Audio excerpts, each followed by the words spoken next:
10 years ago, she left home with nothing but a code-filled notebook and a letter from the only person who believed in her. At her sister's wedding, they didn't even recognize her until the MC read her name as the event's guest of honor. What happened in between? Let me tell you a story about erasure resilience and the quietest revenge that shook a whole room into silence. The last conversation Eliza Monroe had with her father wasn't a conversation at all. It was a verdict.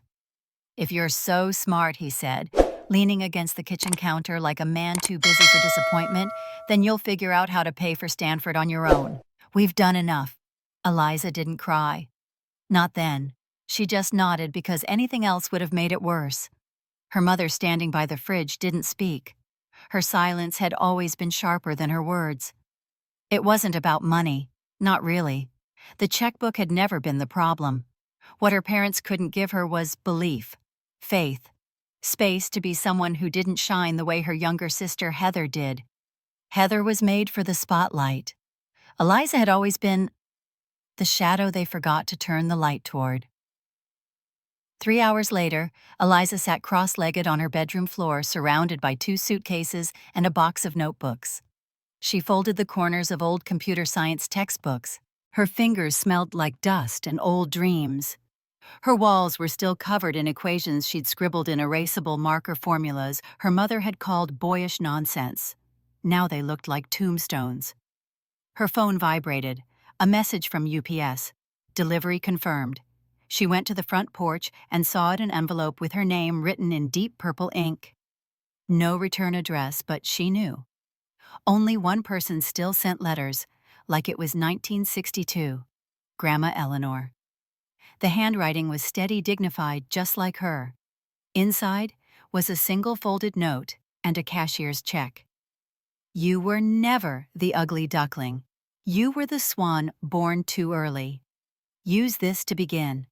Let no one tell you you are less. Love always. Grandma E." Eliza's knees buckled a little. The amount wasn't life-changing, but it was enough to breathe, enough to say yes to Stanford's partial scholarship, enough to leave. She didn't pack a photo of the family. She didn't even take the sweater Heather once gave her as a backup option. What she took was her old laptop, a jar of trail mix, and the letter folded, once then again tucked behind her passport like a sacred document. At 6:43 a.m., she opened the front door quietly. The house smelled like old toast and lemon cleaner. She stood there for a moment, her suitcase by her side, waiting for something.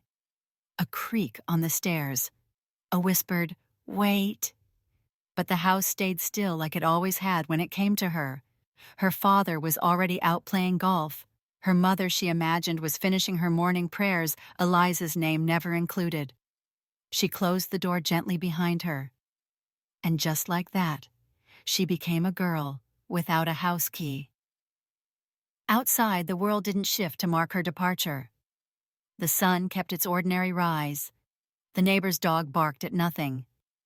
A crow flapped across the driveway like it had better places to be. But to Eliza, everything felt heavier. Final. At the bus stop, she turned around one last time. The house stood exactly as it always had, well-kept, impersonal, cold. There had never been room in there for someone like her. She wasn't soft enough, pretty enough, compliant enough. They hadn't hit her. No. They had done something worse. They made her feel like her presence was an inconvenience. And yet she hadn't left angry. Not fully. Somewhere deep inside, where little girls still build sandcastles for approval, she thought, if I become someone important, they'll see me. They'll wish they'd looked closer. But another voice, steadier now, rose up to meet it. I don't need to be loved. I need to be real. Seen. Named. She exhaled. As the bus rolled into view, she grabbed her bags. She didn't cry. She didn't wave. She just stepped forward. Because sometimes healing doesn't come with grand gestures. Sometimes it begins in silence at a bus stop with a letter in your pocket and no one to say goodbye, and still you go, still you. The apartment was advertised as cozy, which in Seattle meant damp, overpriced, and shaped like a hallway. It had no real windows, just a square of cloudy glass above the sink that looked out onto a brick wall. The air smelled faintly of ramen desperation and lavender dryer sheets that couldn't quite mask the mildew.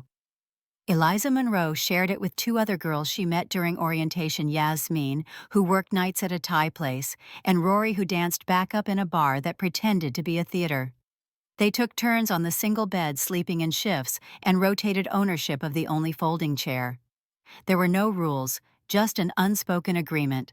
Survival comes first, pride comes later. Eliza worked mornings at a bakery, evenings at the university library, and overnights transcribing medical notes.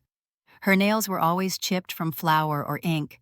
She kept her laptop wrapped in a scarf she never wore, more precious than jewelry, more fragile than memory. She didn't party. She didn't flirt. She didn't join clubs or sip overpriced coffee. Every night while the city buzzed outside and her roommates whispered about boys and broken shoes, Eliza sat in the corner of the room, earbuds and hoodie pulled low, learning to code from decade-old YouTube videos and free Python courses. Sometimes when the power flickered, she would light a single candle and keep going anyway. No one ever asked why she worked so hard. Maybe they thought she was ambitious or intense, or a little cold, but the truth was simpler. She didn't have a safety net.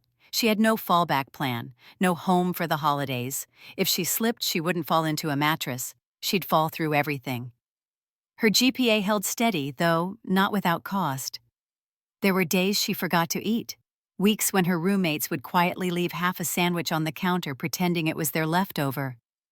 Eliza never said thank you out loud, but she always noticed. Gratitude for her lived in action. In the middle of her second year, a professor named Dr. Klein noticed her. He was old school, rough around the edges, and didn't usually engage much outside lecture. But one day after class he said, "You're not the loudest student, but your logic tree in that AI module tight. Who taught you that?" Eliza blinked. "No one. I just figured it out." He nodded slowly. "You thought about applying for the Innovation Incubator?" She had no idea what that was. "It's a research grant," he explained. "They give it to students with working prototypes. Your classroom project adapted could be real." That night, Eliza didn't sleep. Instead, she wrote out the blueprint for a platform that used AI to tutor high school girls in underserved communities, those like her who had drive but no access. The platform wouldn't just teach, it would adapt, speak in their rhythm, learn from how they learned. It would be quiet, steady, patient, just like the way she had taught herself. For 2 months, she worked after work sketching code by hand. When her laptop died, running simulations during borrowed lab hours, building the skeleton of something real. She didn't tell anyone. Not Rory, not Yasmin, not even Dr. Klein. Because if it failed, she wanted to fail alone. But it didn't. The day the email came, she was on her lunch break behind the bakery chewing on a stale piece of bread she'd pocketed earlier. Her phone buzzed. She saw the subject line and nearly dropped it. "Congratulations, you've been selected for the Innovation Incubator Fellowship. We believe your work has the power to shift educational access for underrepresented communities. A stipend of $4,500 per quarter will begin this fall." She sat down on the pavement surrounded by old milk crates and flour sacks and cried quietly into her sleeve. Not because of the money, but because, for the first time, someone official, someone who didn't share her blood, looked at what she built and didn't call it foolish or ugly or too much. They called it promising. She got home late that night. Rory was asleep and Yasmin was watching videos on her cracked phone. Eliza opened her laptop. A single new file. She named it Project Eleanor, because the woman who first told her she could do great things would have smiled wide at this moment, not for the award, but for the way Eliza had claimed her space in the world. No applause, no spotlight, just one line of code after another, and that was enough. The first investor smiled like he was trying to be kind, but his words were a gentle blade. "It's an inspiring idea, Eliza, but it's a bit early stage. And you don't have a CTO or a technical co-founder. Maybe if you partnered with someone a little more seasoned." She nodded, thanked him for his time, and left with a tight jaw and a bruised dignity. Investor 2 didn't smile at all. Investor 3 didn't even read the full deck. Investor 4 patted her on the shoulder like she was a Girl Scout selling cookies in a venture capital building. 4 meetings, 4 rejections. Each time, the same undertone: too young, too female, too alone. But Eliza kept showing up. She returned to the borrowed lab late at night, fed on black coffee and fury. She watched her code compile in slow, flickering progress bars, reminding herself that building anything real often looked like failure in motion. When she finally found someone to help Jared, a grad student with a knack for back-end development, it felt like relief. He was smart, friendly, full of startup lingo. They talked for hours over whiteboards and burritos. He loved the mission of Project Eleanor. He said it had traction potential. Eliza thought, maybe this could work. Until it didn't. 2 months in, she logged into the prototype and found major changes made without her knowledge. The branding had shifted. The messaging was different. And in Jared's GitHub history, she saw he had cloned her repository. He had stolen the core of her code. By the time she confronted him, he was already pitching Tutor IQ to a new incubator in Portland, with her algorithm rebranded, her vision reworded. "Look," he said with that voice people use to sound reasonable, "it's just business. You didn't even have a patent. We were both working on it. I just moved faster." Eliza stood, frozen hands clenched in her coat pockets. Her ears buzzed. Her ribs felt too tight. She didn't yell. She didn't cry. She just walked out. That night, she deleted his name from every file, changed all the passwords, and started again from zero. Clean repo. Clean resolve. This time, she would build it herself, even if it took longer, even if it broke her fingers. Because sometimes you don't do the thing to win, you do it to stay whole. 2 weeks later, she presented the revised prototype to a small university showcase, underfunded, underattended, mostly an excuse for engineering students to show off pet projects to their professors. Eliza stood by her foldable table with a printed poster and a laptop barely holding battery. A few students nodded politely. A pair of bored-looking alumni passed by. And then she saw him. Professor Hollingsworth, silver-haired, elegant in an untucked way, tenured before she was born. He'd been a guest lecturer at her high school once. He had spoken about logic trees and data ethics. Her mother had scoffed after the talk. What kind of man wastes his mind teaching teenagers about machines? Eliza had been 16, but she remembered him like a photograph pressed between the pages of her memory. He paused in front of her table. "You," he said, squinting slightly. "Monroe, you were the kid with the recursive algorithm in that after-school contest. You wrote it on paper. I remember the red pen you borrowed." Her breath caught. "You remember that I remember everyone who builds something before anyone tells them they can." He leaned closer, scanned the lines of code on her screen, read the tagline on her poster, "AI tutoring, designed by the underserved for the underserved." "Where are you hosting this? Still local?" she said. "AWS Sandbox. Bootstrap funds only." "I lost my collaborator?" "You don't need one," he interrupted. "Your logic is clean, the scaffolding is smart. You've got architecture in your bones, not just ideas in your mouth." For a moment she forgot the bitterness of Jared, the dismissive nods of investors, the empty inboxes. "Would you mentor me?" she asked. He didn't hesitate. "I already am." Later that night, Eliza walked back to her apartment with aching feet and a USB drive clutched in her coat. The city was dark but alive. Neon signs buzzed in puddles. A jazz saxophone floated from a second-floor window. Inside the apartment, Rory was asleep again, and Yasmin was texting in half-light. Eliza sat down in her corner, opened her laptop, and renamed the folder one more time.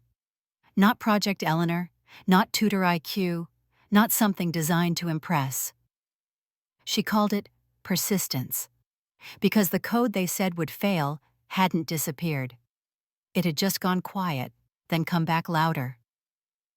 The envelope arrived on a Tuesday, tucked between a tech journal and a bill she didn't want to open.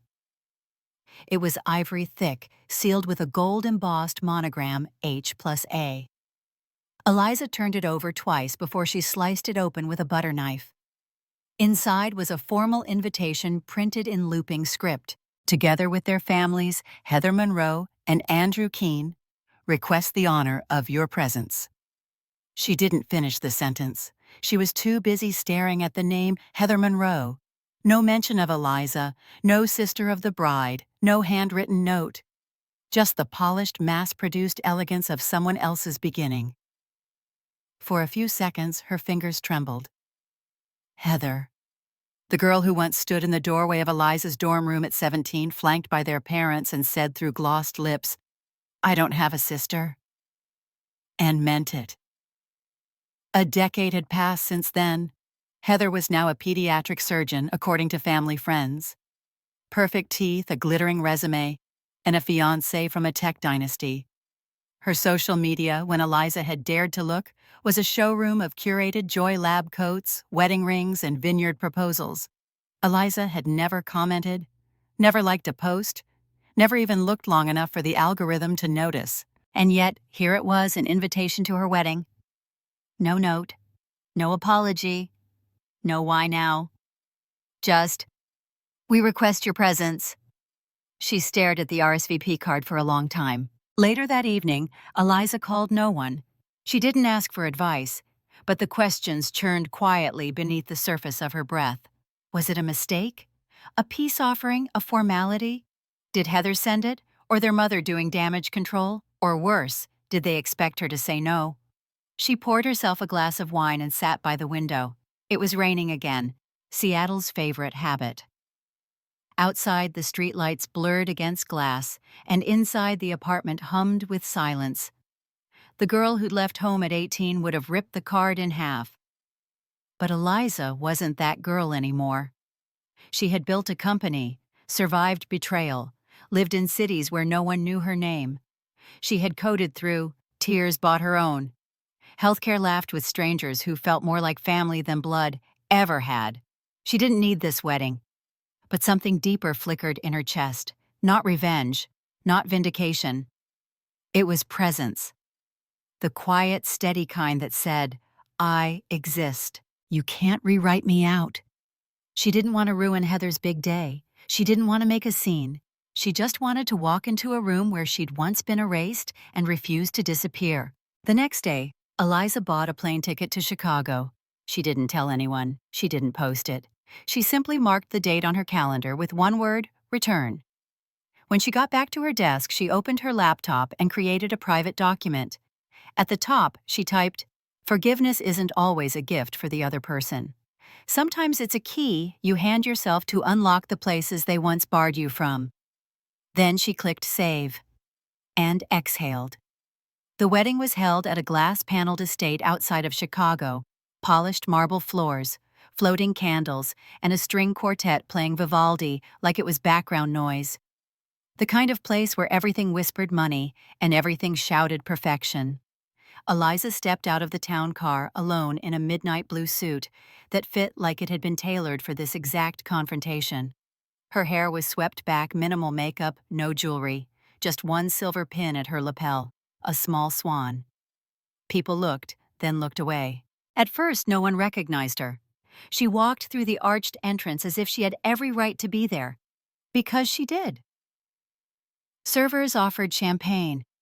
A distant cousin blinked twice, but didn't say her name. The hum of gossip hadn't started yet, but it would.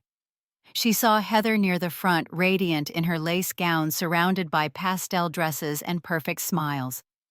She looked smaller in person, more polished, yes, but somehow thinner under the weight of her own image. When their eyes met, Heather's smile froze. Her lips parted. She said nothing. Their mother was the first to recover. She whispered something sharp into her husband's ear, and he turned eyes wide, mouth tightening like he'd bitten something bitter. Eliza kept walking. Her heels didn't echo on the marble. Her presence did. Andrew, tall, confident, magazine handsome, glanced at her from across the room. His brow furrowed. He leaned into Heather, whispering something. She didn't answer. She just stared, as if seeing a ghost no one warned her would show up alive. Eliza didn't flinch. She found her seat table 11 at the very edge of the ballroom. Of course, a name card read Miss E. Monroe in a font so delicate it barely claimed space, but she did. As the ceremony began, Eliza sat still. She clapped at the right times. She smiled even, but her stillness held gravity. People began to notice. Whispers swirled. A second cousin whispered, "She looks so familiar." Another said, "Is that the sister?" A third, "I thought she wasn't real." And Eliza thought they forgot my name. And now they don't dare say it. During the reception, the speeches began. Heather's best friend toasted the most luminous couple, and Andrew's father waxed on about legacy and brilliance and the future. Then came the MC's voice. And now a few words from someone very special. Eliza Monroe. Silence. Not a gasp, not a scream. Just the kind of silence that makes people sit up straighter. Heather's face drained of color. Their mother's fork paused midair. Eliza stood. Not fast, not theatrical, just deliberate. She walked to the microphone, heels silent again, breath steady. She didn't hold paper. She didn't pull out notes. She looked around the room, met eyes that quickly darted away and said, "I didn't come here to speak. I came because I was invited." Pause. "I didn't come to disrupt your wedding. I came because I still exist." She turned, looking directly at Heather. "You once told the world you didn't have a sister, and I believed you." A murmur. "But I didn't come back to correct you. I didn't come to reclaim a role I was never given space to play. I came to stand here as I am now. Not angry, not broken, just whole." She looked out at the crowd again, her voice clear but calm. Sometimes families leave you out of their story. Sometimes they rewrite you in the past tense. But time has a strange way of preserving what truth can't erase. She stepped back. No applause, no music. Just that silence again, this time sharper, heavier. Then Eliza returned to her seat. Heather didn't move. Andrew blinked, stunned. Their parents stayed still as statues. And Eliza sipped her champagne, slowly tasting at last a kind of peace that didn't need permission. The clinking of forks against plates had just begun again when the MC returned to the stage voice, smooth and rehearsed. "And now we'd like to acknowledge one of today's special guests," he said, glancing down at his cue card. A pause. "A generous supporter of the STEM scholarship at the University of Washington, our distinguished donor, Miss Eliza Monroe." It was just a line, but it hit the room like a thunderclap. Forks froze midair. Conversations stalled. Heads turned one by one toward table 11. Her name echoed off the marble. Heather's expression fractured, one part disbelief, one part panic. Their father stiffened. Their mother's eyes narrowed as if Eliza had committed some breach of etiquette, as if success spoken aloud was a kind of betrayal. Eliza did not stand. She didn't need to. She simply set down her champagne glass, folded her hands gently in her lap, and met their eyes. "I didn't come to disrupt your wedding," she said, her voice carrying farther than expected in the hush. "I came because I was invited. And because my name is finally on something no one can erase. Nothing more. No speech, no accusation. Just that sentence. That one sentence had the weight of 10 years. The weight of every time she'd been written out, misnamed, dismissed. And now, her name was on a scholarship that would outlive everyone in the room. Not for recognition, not for revenge, but for the girls like her who would never again be told they weren't enough. A silence spread slow and sharp. Then quietly, a man at another table raised his glass. Then another. No applause, just quiet acknowledgement. It was more than enough. Eliza stood and stepped out onto the veranda where the music and murmurs softened. The wind tugged at her blazer. In the distance, lights from the city blinked like old memories. She didn't cry, she didn't shake. She just was, rooted, free. Later, as the evening thinned and the dance floor pulsed with the bodies of the untouched and the unbothered, she heard footsteps behind her. Miss Monroe. She turned. Andrew, the groom. He looked less perfect up close, like the weight of the day had finally sunk into his posture. "I'm sorry," he said, stuffing his hands in his pockets. "I didn't know." Eliza raised an eyebrow, quiet. "I mean, Heather never told me about any of it. Not really. Just that you left, that you two weren't close. But seeing you today, hearing your name like that, God, I realized I've only heard one side." Eliza nodded, still saying nothing. "I just wanted you to know," he added, "you didn't disrupt anything. You made everything real." There was something in his voice, something unpolished, genuine. And for the first time all night, Eliza softened. "You don't have to apologize," she said. "Just remember this. Even when someone disappears from the story, it doesn't mean they were never part of it." He blinked, then slowly nodded. "Will you be okay?" he asked. Eliza gave a faint smile. "I already am." The apartment was quiet when Eliza returned. Not the kind of quiet that came from silence, but the kind that arrived after something unspoken had finally been said. Like the air itself was exhaling with her.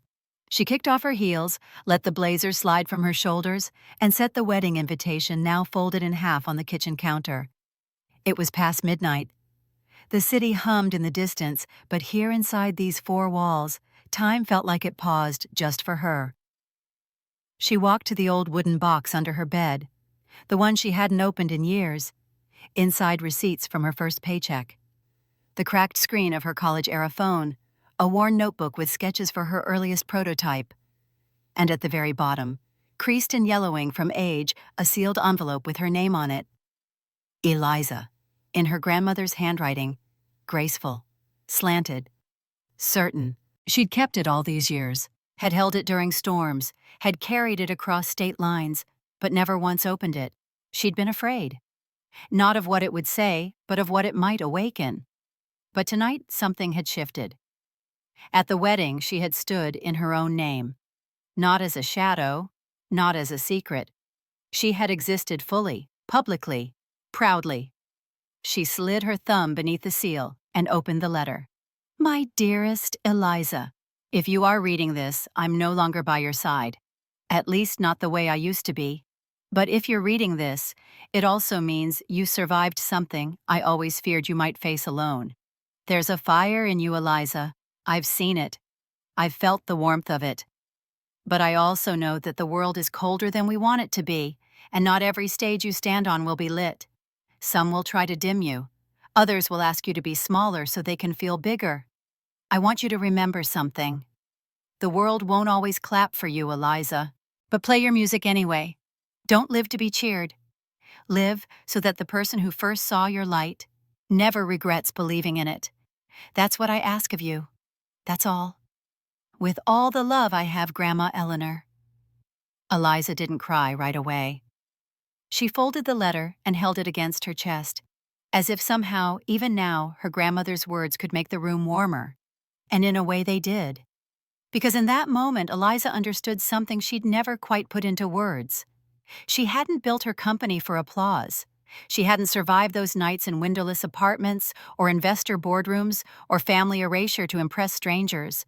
She'd done it for the girl who sat alone in her dorm room at 18, wondering if she'd made a mistake. She'd done it for the woman who told her once upon a time that belief was its own kind of inheritance. The next morning, Eliza drafted a proposal, a scholarship fund for girls like her, girls who didn't have last names that opened doors, who coded on borrowed laptops, who skipped parties to stay alive, who lived in silence not because they wanted to, but because no one ever asked them to speak. She would call it Eleanor's Echo, because belief echoes, sometimes across decades, sometimes across bloodlines, sometimes across an entire world.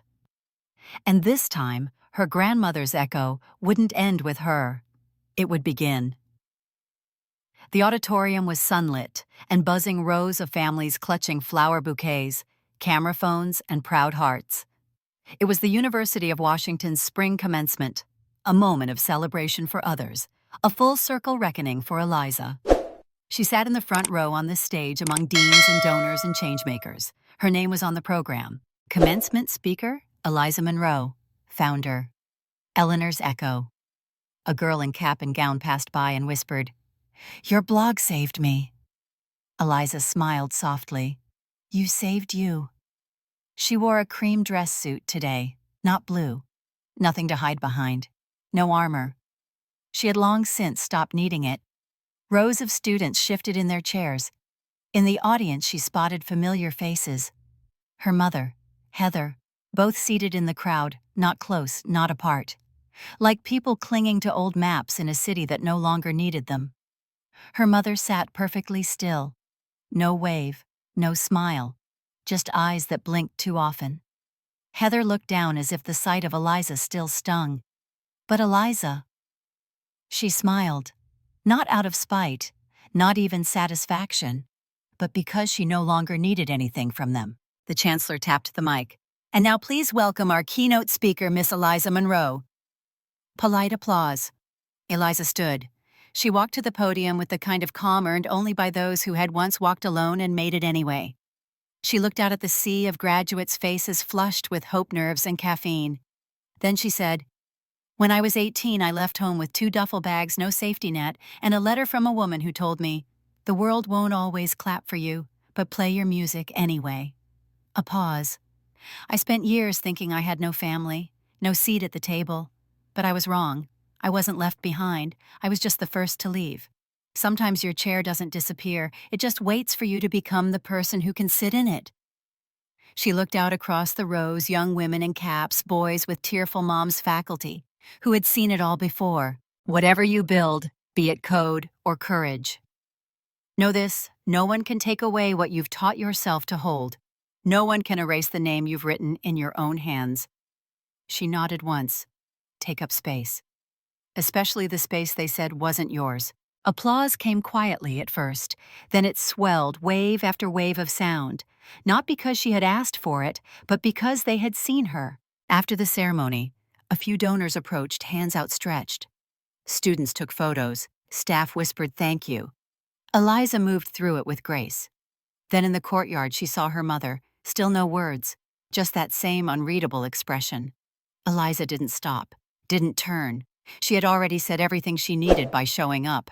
As she stepped into the Sun diploma in one handbag, in the other, she glanced back only once. The stage was being cleared, chairs folded, but hers, that front row seat with her name printed bold, it had never really been empty. It had just been waiting. And now she'd filled it with more than presence.